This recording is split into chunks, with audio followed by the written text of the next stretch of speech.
Hello everybody, my name is Sebastian Quintanilla, aka Arico. I am a tournament organizer, primarily grassroots small type stuff, and today I want to talk to you all about Grassroots Esports. I will be using Stormgate as the best game for this conversation, but I want to be very clear that a lot of the things I'm going to be talking about today can be applied to pretty much every other game out there. I'm talking Zero Space, Battle Aces, Age of Mythology Retold, and any other competitive game you've been involved in. If there is one thing you should take away from this entire video, is that Grassroots Esports requires constant and active participation from everybody involved. It is at all times a product, a service, and a community.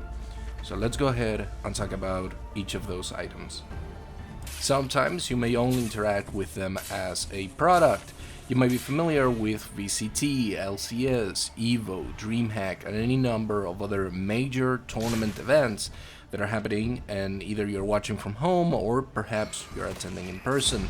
I want to be clear that these are great events. They contribute a ton to the scene, but many of them, by their nature, are detached from the grassroots scene to a more or lesser extent. In the lesser extent, you have things like EVO that started out as very much a grassroots initiative, and it evolved over time to bring in a little bit more of that sort of product identity. And on the other side, you have things that are entirely manufactured as a product. In the case of the VCT, for example, which there is a Valorant grassroots scene, but it's very much disconnected from that VCT. Again, they are not bad, it simply means that they are a different topic that I'm not going to be focusing on today. Other times, esports is a service that you tap into to fulfill a particular want or need. For instance, if you enjoy chess and want to play chess over the board, you'll probably go to a chess club that offers that service. It organizes matches or maybe even tournaments. You might only be interested in playing chess as a sort of hobby and not in the competitive high-level competition, but you will still want to play a game over the board, and you don't want to do it through something like chess.com or Lichess, so you go out and you find a place that offers you that service. And finally, there is esports as a community. The more you interact with people who are making esports happen, including the viewers, the more you contribute to the community sentiment of these competitive scenes. Like traditional sports, esports is a social exercise. No matter how introverted many of us are, we all feed off each other's passion whenever we are talking about a competitive scene. The core idea that I want to get at here is that esports itself does not need to be a product. It doesn't need to have some sort of commercial value that gets sold to other people. It doesn't need to be sold to sponsors. It doesn't need to be sold to the original developers and publishers of the game. It does not need to be sold to governments looking to sport wash their own poor human rights records. So then, Grassroots Esports focuses on the community and service aspects of those competitive scenes. This is the area that I feel the most personal attachment to. So from this perspective, the rest of the piece will be about why Grassroots Esports is important and what you can do to contribute to it. So if you want the quick call to action, the things that you can do right now to help support the competitive scene, to keep it on a more community and grassroots level, these are the sort of things that I would encourage you to do. Go ahead and support small streamers. This includes people who are like below 10 viewers, because believe me, there is a lot of talented people out there that do not get any views on any streaming platforms, and encouraging them even a little bit makes a huge impact for the scene, and I'm gonna touch on that a little bit later on. Support small tournament organizers, whether that is by participating in their tournaments, by trying to reach more people and sharing those tournaments with other people that you know might be interesting. You can also organize your own tournaments and lean on that idea of networking with other people to get more people to participate, or to figure out a new format or something that you really enjoy from tournaments that you're not seeing anywhere else. Participate in tournaments yourself. Even if you don't think you're skilled enough, if you have even an inkling of joining a tournament, just do it. Just go through the process and have that experience, because it all serves that purpose of developing the competitive scene at a very grounded individual level. This also means encouraging other people to participate. Again, regardless of their skill level, you want those people to be out there and be part of the community through their participation. You also want to always be open to working with other people to create bigger and better community developed tournaments.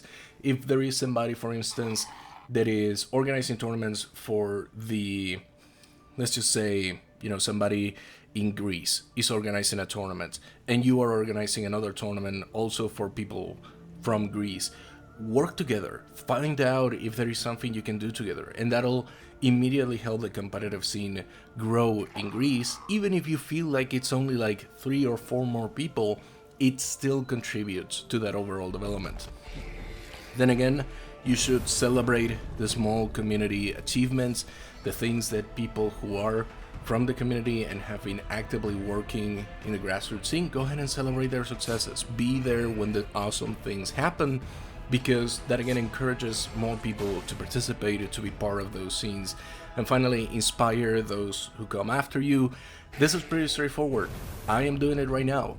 I want more people and new people to be organizing tournaments, to be participating in tournaments, to be engaging with a competitive scene. And that requires me to come down to that sort of ground level and meet the people who are starting out right now and be ready to answer questions that I have the answers for. And maybe I learned the answers like 5 years ago, but that's fine. I can repeat the answer and I can teach new people and inspire them to build something even better than what I've been able to do. And that's one of the key elements here to be able to have a sustainable and growing competitive scene. Of course, this comes with a pretty loaded question. Why should you care about the grassroots competitive scene? So even if you're only watching the high-end events, the things where the top 16 players in the world are competing for a sum of money or at the grandest stage and all of that stuff, that all is enabled in large part by the grassroots scene. The talent that you see on the screens and the ones that you don't at those major events don't appear out of nowhere. They don't even emerge solely from the ranked game modes and just time and waiting.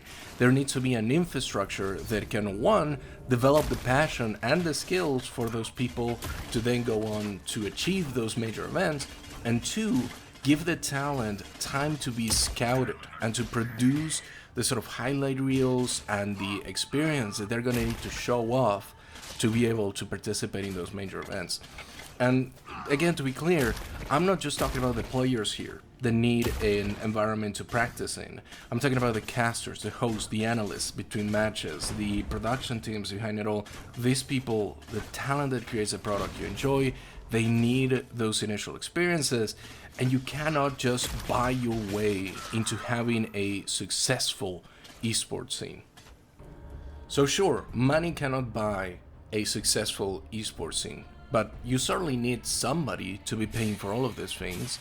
And truthfully, this is a conversation that extends quite a bit more than just what this video is going to be talking about. But what I want to get across is that the perception that you have of successful and big esports scenes is not made up of what grassroots scenes are. The closest analog to that is Evo, which again developed over decades to be what it is today. But successful and sustainable esports scenes look vastly different than a lot of the things you will have been presented in the past from places like Riot Games or Blizzard Games. They put in the money and they do it to create those product scenes that I was talking about earlier. What we're talking about here is the grassroots community aspects of these scenes. So then, who pays for this foundation? We all do. And it's not just about money. I'm not talking about raising millions of dollars to then create multiple tournaments worldwide. I'm talking about contributing time, labor, effort, and passion into the sustainability of our competitive scene. That is very hard to do, and it is even harder to try to empower and encourage other people to do it as well. It is a very social exercise and effort that has to go into that process. But that is the one and only way to build a sustainable competitive scene from the ground up and create a sense of legacy within the competitive scene. I'm gonna give you an example that you've probably heard of, but you might not be as familiar with if you come from the RTS side of the picture. And that is that one of the most successful esports projects for the Grassroots scene is a game from the GameCube era. If your brain already thought of Super Smash Bros. Melee, congratulations, you understand what I'm talking about here. The game built a lasting legacy in esports. Not only did it foster an incredible competitive scene that still draws tons of participants for major tournaments today, tournaments not organized by investment companies or large sponsors, but by members of the community. It also produced individuals who went on to have impactful careers, not just within their games, but across the entire gaming community. People like Hungrybucks, Ludwig, and Mango are prime examples of individuals who left their significant mark beyond their competitive scenes thanks to the communities that rally around them. And I think you can immediately see some of the mirrors that I'm trying to put out here. With guys like Hungrybucks, Ludwig, and Mango, you can start thinking about people like Artosis, or Day9, or In Control, Total Biscuit. These are folks who enjoyed the competitive scenes of their games to such an extent that they were able to build ladders to get further from their core competitive scenes. That is one of the powers of a grassroots competitive scene. Now, going back to the example, you might think, well, Super Smash Bros. Melee is a fantastic game, so naturally people gather around it and form a competitive scene. And you would be correct in that observation. However, esports does not materialize out of thin air. It is the community that brings it to life. And I really want to talk about this in the next section. Taking a hand-wavy approach to how esports develop, believing that if a game is good enough, tournaments will naturally be organized, content creators will analyze the matches, and communities will form around the world, is where people misunderstand the process of creating these communities. These things don't just happen because the game is good, they happen because individuals actively engage and participate in their competitive scenes. A great game can be a great esports, but no great esports exists without the people that create, maintain, and drive the scene forward. There are VODs out there of me casting amateur Overwatch tournaments for gold players, and they're incredibly cringeworthy. Did I end up becoming a career caster? No, absolutely not. Did I contribute in some small part to the growth of the competitive scene? Yes, in a very unremarkable, tiny speck of a contribution, but I did. I obviously cannot claim any success or any failure of the competitive scene, but I played a role in it. I participated in it. Later, I wrote a newsletter every week for about a year for a Discord server dedicated to coaching in Overwatch. Did it make a huge impact? Probably not. There were a couple of Overwatch League coaches there that I ended up interviewing, but other than that, not a lot of things happened. But I did it because it contributed to the overall benefit of the scene in some way. It might have been small, it might have been insignificant, but I did it. I also built a ranking system for Age of Empires 4 that helped players gain recognition as they participating in tournaments across the competitive scene. And that did have a major impact in the competitive scene for the first 2 years. Now today, I am organizing tournaments in Stormgate, so that players of any skill level can compete, improve, connect with others, and maybe in 2 years, nobody will remember the Alpha Navigators Cup. But it will have been a part of the competitive scene, contributing something meaningful to it. Hopefully, I will have done even more things than just the Alpha Navigators Cup by that point. You might be thinking, well, those contributions do sound pretty significant. No. Remember, I started as an amateur caster with cringe-worthy commentary for an amateur league. That is where I began. That was my first experience contributing to the competitive scene. You don't have to leap into creating your own tournaments with top players or pulling thousands of dollars for a prize pool. You don't have to start with anything that you don't feel capable of. Instead, start with the things you are capable of and that you are passionate enough to pursue. Chances are you will not achieve immediate success. You'll likely look back at those small projects you put out there and think, whoa, I was such a novice back then, yet you did it. You contributed to the competitive scene in some small way. Again, don't let the perception of popular product-first esports hinder you from making esports happen. You need to separate these two concepts. Use popular esports as a goal, as something to aspire, as a fountain of inspiration from where you can take the experience of people and try to apply it to your own, but don't compare yourself, a product that is being work in progress, to the thing that is being presented as a finished product for a commercial end. If you made it this far into the video, I assume you're on board with the idea of contributing to a competitive scene, maybe even Stormgate, and you're looking for pointers on where to start or what to do next. What are your first steps? Well, first, if you play Stormgate and you have some available time and you like the idea of participating in tournaments, I encourage you to sign up for open tournaments. Hopefully there are going to be many of them, and you're going to be able to find one that you particularly like, whether it is because somebody who you like streams them, or some of your friends have decided that they want to participate in that tournament. But anyway, you can find those tournaments and should hopefully be able to find all of those tournaments in a Discord server that I've created called the Stormgate Tournament Collective. This is a server that I run specifically for both finding and organizing community-based tournaments. So if you want to find those, that is one place that you can be. Link is going to be in the description. If you're thinking you're too low level to be participating in those tournaments, you don't want to just get beating off every single time you join them, that's okay. I struggle to get out of aspirant in Stormgate. I'm not a good player. You can still join these tournaments and participate, and I would even encourage you more so if you don't feel you're a top player. Because literally, the more people who are not top players participating in tournaments, the more likely you are to play people who are not top players. Don't let tournaments become a self-selecting bunch of people. Go and participate. But okay, you don't want to participate, you feel like you're not good enough. I understand that, I relate to it. So you want to organize tournaments. Okay, so you're gonna need three things. The first one is a rule set. If you join the Stormgate Tournament Collective, you'll find one readily available, and I'm always happy to answer questions on it, and potentially other tournament organizers as well. Second, you're gonna need a platform where to host the tournament. While FrostGiant has mentioned future tournament organizing tools within the game itself, for now, platforms like Start.gg, which is the one that I use, Challenge, or Battlefy are suitable options for you to take. I would highly encourage you to try out Start.gg, but if you want something simple and quick, Challenge is probably going to be the option.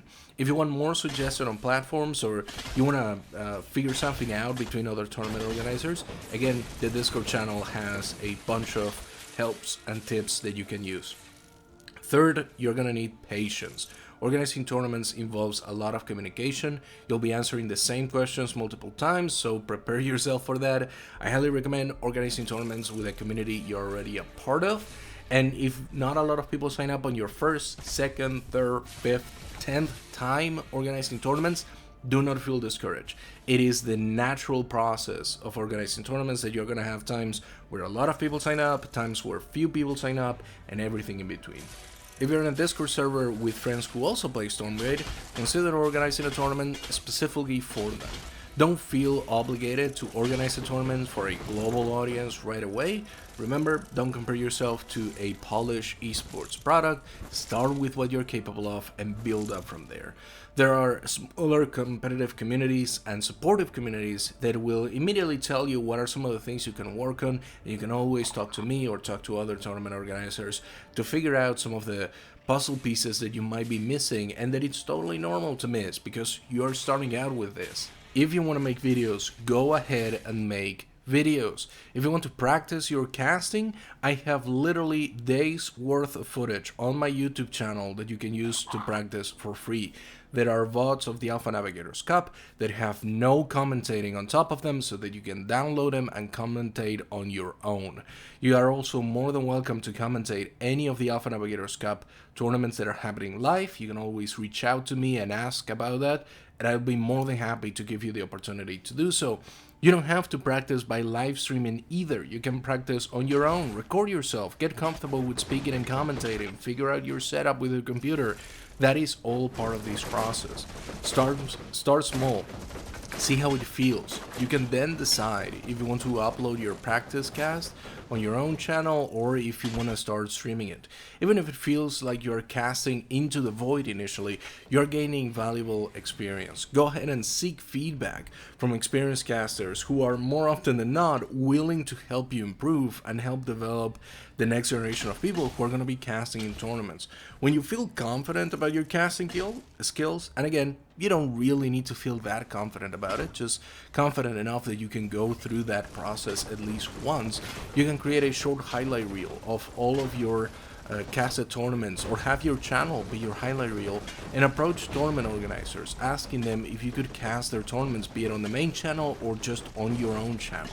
Many organizers are going to be open to reviewing those casts. Many of them are going to invite you to cast on their main channels. Perhaps they allow you to cast on your own. If you like to draw, go ahead and draw. If you like to chat with other people and create copy pastas, do so. If you want to meme, go ahead and meme. Esports is not a foundation from which you develop other skills that might end up being useful for you. It is a lens through which you can focus your existing hobbies, skills, and life experience to cast a light on the aspects of the industry that you find most compelling. You are shaping the way that the grassroots community scene works by being an active participant in it. Finally, I want to touch on something that is rarely seen as a product of active participation in the esports scene, but that plays perhaps the most crucial role of them all, and that is connecting with other people. Even if you feel embedded in the Stormgate community, chances are that you're only scratching the surface. Even on the official Stormgate Discord server, you are probably missing out on potentially hundreds of other servers that are serving Stormgate and competitive Stormgate content that you would never have a reason to connect if for no other topic than for Stormgate. You have people discussing and organizing tournaments from all corners of the globe, from Latin America, the United States, Mexico, Spain, France, Germany, Denmark, Sweden, Finland, Ukraine, Turkey, the Philippines, Japan, China, Korea, and beyond. There are literally people from every corner of the world that will want at some point or another to organize or to participate or to be part of the Stormgate competitive community. These communities exist alongside the sort of international community that I am reaching out with this, that I'm probably going to be reaching out in many other ways, but fostering connections through the international community to those regional communities, and from those regional communities between each other, is always valuable. Centralizing tournament information is challenging. Organizers often share their details across various platforms like Facebook, Instagram, Twitter, Tumblr, TikTok, you name it. There are 100 different places where tournaments may be organized, but they won't all reach 100% of their audience. It's essential then that if you come across tournament information, that you share it in other places. If you find a tournament through Instagram, go ahead and share it in places like Twitter or Discord or some other area so that more people can see it. Your action may not turn a tournament into a massive event overnight, of course it won't, but it increases the visibility of that tournament. For instance, a tournament in India might circulate through local channels, but means potential participants who are unaware of those local channels. By sharing these tournaments, even if they're not targeted at you, you increase the likelihood that they will reach a broader audience over time.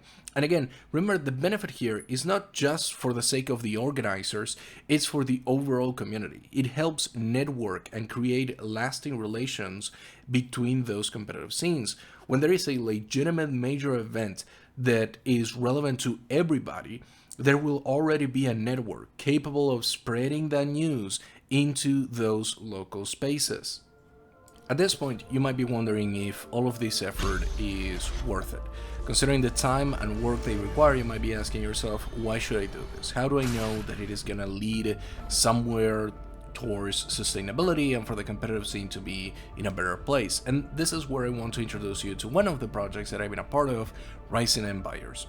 Rising Empires is a volunteer, community-run tournament organizing group that I helped start back in 2022. It began with my involvement as a tournament organizer for Age of Empires 4, initially hosting weekly small tournaments under the Warchief Club series, and as time went on and my schedule became busier, I partnered with another group called the Will of Legends. We merged our efforts and in came Rising Empires.